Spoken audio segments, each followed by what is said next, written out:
Η γέννησης.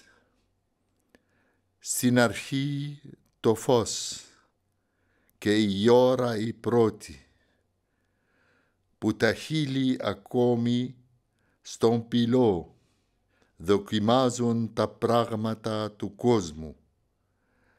Αίμα πράσινο και βολβή στη γη χρυσή.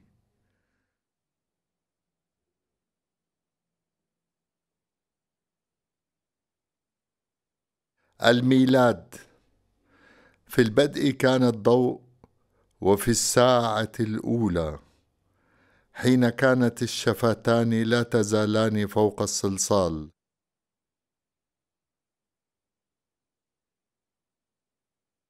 Το όνομά μου είναι Μπασάρ Αμπάς, κατάγομαι από τη Συρία. Σπούδασα στην Ελλάδα στο Εθνικό Μετσόβιο Πολυτεχνείο ως ηλεκτρολόγος μηχανικός και τελείωσα το διδακτορικό μου στο Αιγαίο Πανεπιστήμιο στη Ρόδο.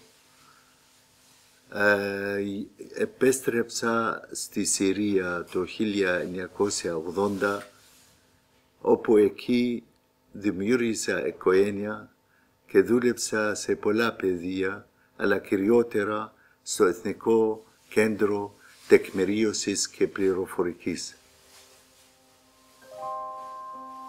Όταν ξέσπασαν τα γεγονότα στη Συρία το 2011 και αφού περάσανε 18 μήνες από τα γεγονότα, αναγκάστηκα να ξαναγυρίσω στην Ελλάδα με την οικογένειά μου, όπου από τότε δουλεύω αποκλειστικά στο πεδίο της μετάφρασης και διερμηνίας. Ασχολούμαι επίσης με τη συγγραφή και τη μετάφραση ποιημάτων. Η ποίηση είναι κάτι το οποίο πηγάζει από μέσα μου. Ήδη όντας φοιτητής είχα μεταφράσει αραβική ποίηση στα ελληνικά, σε συνεργασία με την καθηγήτρια Μαρία Παπαδήμα.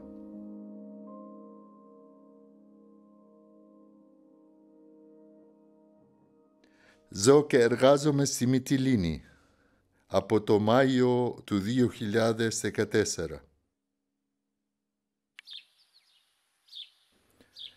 Μένοντας στη Μυτιλήνη έμαθα ότι υπάρχει ένα όμορφο σπίτι που ανήκει στην οικογένεια Ελίτη, Αλεπουδέλη, στο οποίο ο ποιητής περνούσε κάποια καλοκαίρια του.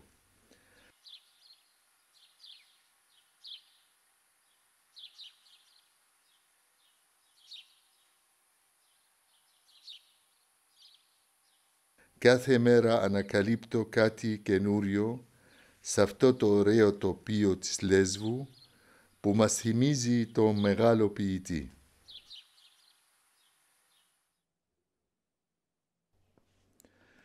Πρώτη φορά ήρθα σε επαφή με την ποίηση του Ελίτη από τα φοιτητικά μου χρόνια.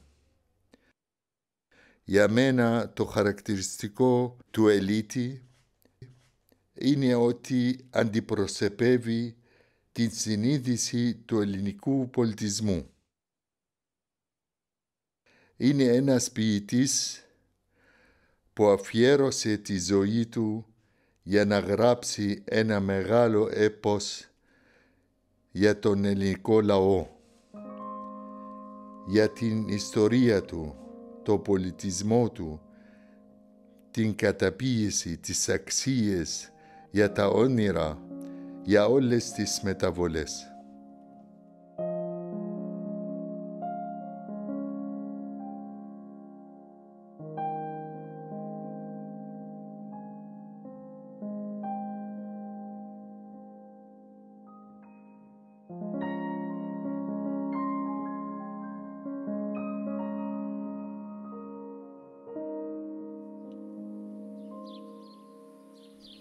Ο ποιητής χρησιμοποίησε όλα τα ελληνικά χαρακτηριστικά, τα χρώματα του Αιγαίου και το φως μέσα από το οποίο ζούσε στο φυσικό περιβάλλον της Μυτιλήνης Και όπως είπε ο ίδιος ο ποιητής, όταν πηγαίνω εκεί, αισθάνομαι ότι σε κάθε φύλλο της ελιάς υπάρχει η ταυτότητά μου. Αυτά είναι μυστήρια πράγματα. Τα φυτά, τις μυρωδιές, τη θάλασσα, τον ουρανό, όλα αυτά τα χαρακτηριστικά της ελληνικής ψυχής τα βρίσκουμε στην ποίηση του Ελίτη. Ο ποιητής χρησιμοποιεί στοιχεία από την αρχαιότητα, την ελληνική γλώσσα, από το αγώνα του ελληνικού λαού κατά της κατοχής και της δικτατορίας.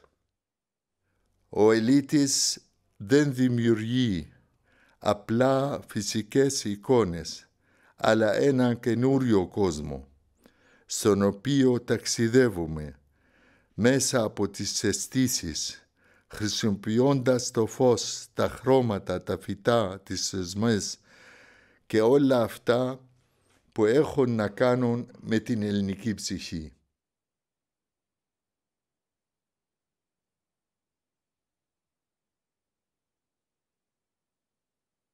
Κατά τη γνώμη μου, είναι πολύ σημαντικό να μεταφραστεί ο Ελίτης στα αραβικά.